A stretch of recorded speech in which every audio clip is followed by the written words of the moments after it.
I'm Lorne Baxter, and I invented the internet. Hi, I'm Molotov Mitchell, president of Illuminati Pictures. You may or may not know who we are, but we've produced videos about Barack Obama that have reached tens of millions of Americans this year.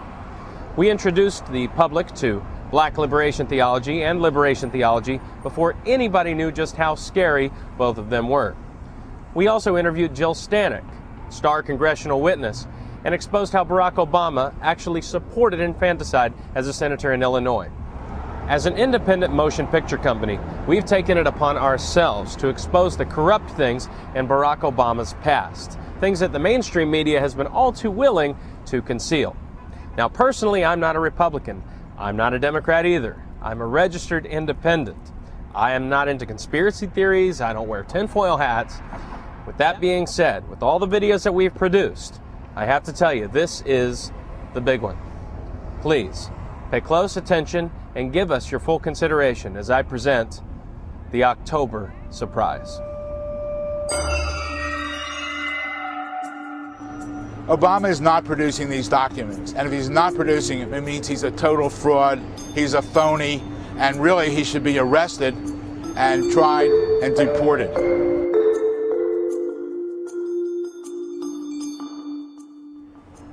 This is Independence Hall here in Philadelphia, where the Declaration of Independence and U.S. Constitution were created. I am doing this case for one purpose, to make sure that our United States Constitution, the most important document in our country, is followed, whereas Barack Obama is trying to destroy it. I am Philip J. Berg. I'm an attorney, former Deputy Attorney General of Pennsylvania. I've been a lifelong Democrat, 31 years as a committee person. I was chairman of the Democratic Party in Montgomery County, Pennsylvania, a member of Democratic State Committee for 8 years, a candidate on the Democratic ticket throughout Pennsylvania for the office of Governor and United States Senate. I've been practicing law for 37 years. I'm licensed to practice throughout the Commonwealth of Pennsylvania, including the Supreme Court, and also the federal court system, which is the Eastern District of Pennsylvania, the Third Circuit Court of Appeals, and licensed to practice before the United States Supreme Court.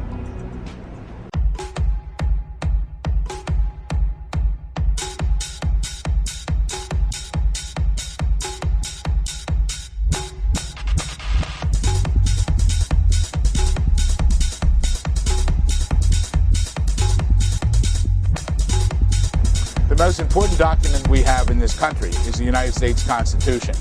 The United States Constitution provides a provision for a candidate running for president that the person must be 35 years of age, live in this country for 14 years, and also be a natural-born citizen.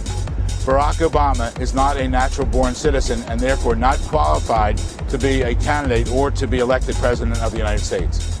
As a lifelong Democrat, I'm really dismayed that Obama will not produce records to prove me wrong. On the Obama campaign website, the certification of live birth has also been placed on factcheck.org, which supposedly checks out documents to make sure they're correct. They say it's a true and correct document. But it's very funny because the document, if you look at them, they're two different documents that were posted. I'm not even sure if they're there right now, because on Fact Check they had a seal on the document that was posted on Obama's website. They didn't have a seal. But factcheck.org is owned by Annenberg of Chicago. Annenberg of Chicago is an organization that Obama sat on the board for a number of years, dispersing up to $60 million a year. So there's a little conflict of interest there, I believe. I believe Obama cannot produce a birth certificate because the birth certificate that he would produce would indicate that he's not a natural-born citizen of the United States. His paternal grandmother, who still lives in Kenya, is going around telling everyone that my grandson is going to become president of the United States, and she's so proud because she was in the delivery room in Kenya with Barack Obama's brother and sister, I guess half-brother and half-sister, when he was born in 1961. His half-sister Maya was interviewed, and she stated that he was born at one hospital in Hawaii. When Obama was interviewed, he said he was born in the other hospital in Hawaii. You know, when I represent criminals at times. You know, when you tell the truth, everything's the same. when you lie, you're all over the board. And I think those statements indicate that he really was not born here in the United States. Our further investigation has discovered it really doesn't matter if he was born in Hawaii or not. Because if he was born here as a natural-born citizen, he lost his citizenship. How can you lose your United States citizenship? Well, what happened is Obama's mother divorced the father. After that, she remarried. She remarried Lolo Sotoro from Indonesia. They got married here in the United States. In his book, Obama states, "My stepfather went back to Indonesia before I did, and when I got there, I went immediately to school there," and he spent 4 years in school. Significant at that time was Indonesia was at war. The only people who could go to school in Indonesia were people that were citizens of Indonesia. So therefore, his stepfather had to do one of two things to get him in school. He either had to adopt him or he had to acknowledge him. If he did either one, that's how he went to school. Now, we have records. It's on my website. We have the school record indicating his name is Barry Sotoro, his nationality is Indonesia, and his religion is Islam. That's how he went to school there. Indonesia at that time did not provide for dual citizenships, so he was now a citizen of Indonesia. The only thing he could have done at that time when he came back, he could have gone through immigration to come back to the United States. We don't believe he did that. If he did do that, then he would be a naturalized citizen at that point, not natural born anymore, even if he was natural born in the first instance. Therefore, a naturalized citizen is not natural born, cannot be president of the United States.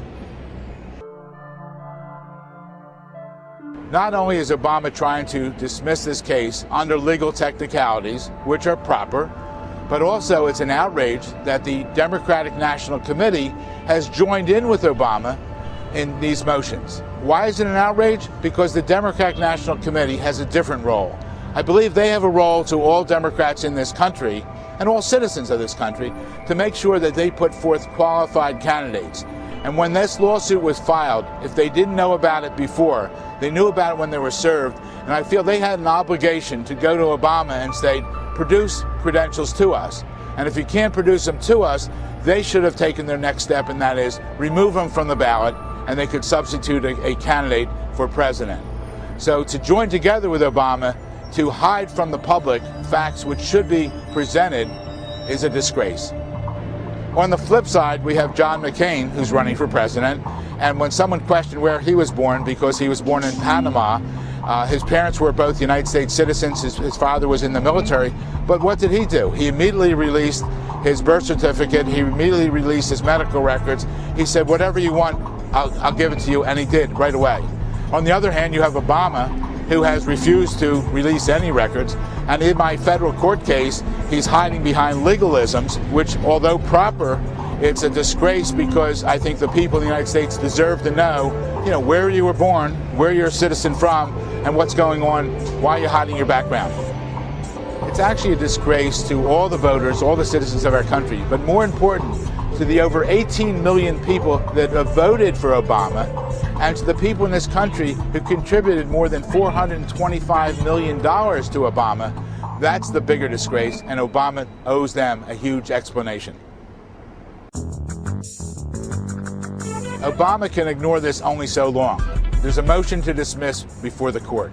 If the court grants the Obama and DNC motion and states that I don't have standing to bring this action, I'm stopped, but only short-lived, because I would appeal that to either the Third Circuit or the U.S. Supreme Court, depending on the timing. As far as the production of documents, right now he's asking for a hold on that until the judge decides the motion to dismiss. The judge does not have to decide a motion to dismiss until the case goes actually to trial, but can order discovery. So we're following our reply, and again, we'll have to wait for the judge to make a decision. Obama's only hurting himself at this time, if I'm wrong, because 20, 30, 40 million people are talking about this right now, which could cause him to lose the election. But I don't think he is hurting himself, because I think he's a fraud and he doesn't have these documents to produce. Obama has also refused to release his medical records, his records from college, Occidental College, Columbia University, and Harvard Law School. This is significant because these documents might say where he's really a citizen from. Many of us would release this information to future employers, and we, as the citizens, are going to employ Obama or McCain as President of the United States. We have to look back only to 2004 and the year 2000 during the presidential elections, which raised so many questions among voters in this country. Did their vote really count? What was going on? The case ended up in the Supreme Court of the United States. Are we headed that way again? My question to Barack Obama is this: if you're a natural-born citizen, what are you hiding?